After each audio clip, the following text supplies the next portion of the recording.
My name is Sundance DiGiovanni, and I am the Chief Brand Officer and co-founder of Major League Gaming. And Major League Gaming is the worldwide leader in competitive video gaming. An amazing finish to an incredible year.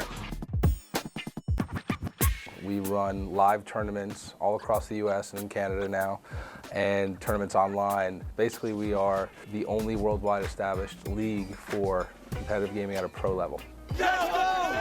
Ubi is a great publisher. They're obviously one of the biggest publishers on the planet, and we've had conversations with them for a number of years, specifically around Ghost Recon titles and Rainbow Six titles.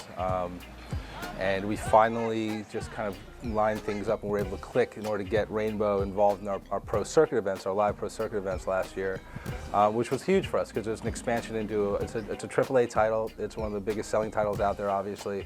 And it's a title that Ubi is proud of, and for good reason, because it's got a rabid fan base. So we finally were able to listen to some of the folks in the community who were saying, please add it, and we got it onto the circuit.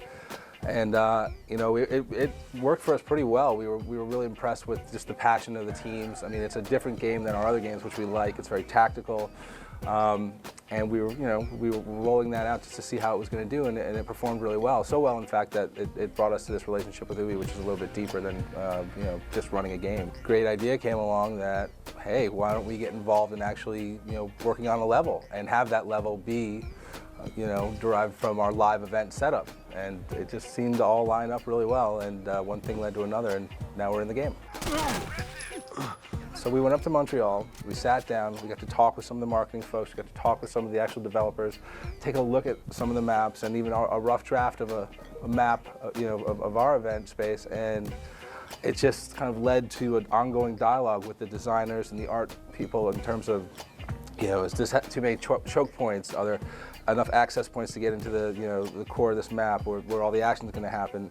And really explaining what we look for in a map and what game types would work on that specific map. So I think we understand the process now a lot better, having seen it, and I think that the folks at Ubi understand our methodology and our approach and what goes into our game testing and our game settings and why we select the maps that we do.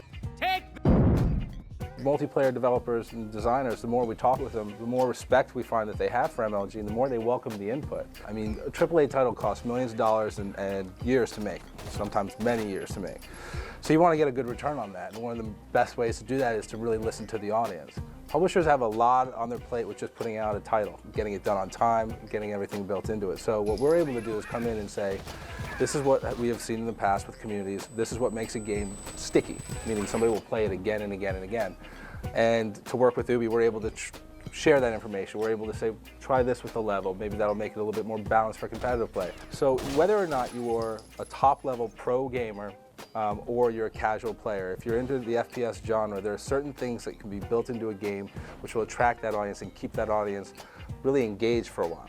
We've seen a lot, there's some AAA titles out there that you can talk about that are from 4 or 5 years ago that still get played for a reason. So if you take that knowledge, you break it down, you turn it into not really a secret sauce, but kind of a recipe for design on top of the already stellar gameplay that the Rainbow games have, you're going to come out with something which is a good experience for both those top-level players and those low folks. So that's the best of both worlds, and that's what you want. And what we think we've displayed is by developing with that top level in mind, you get everything else falls into place. Hurry!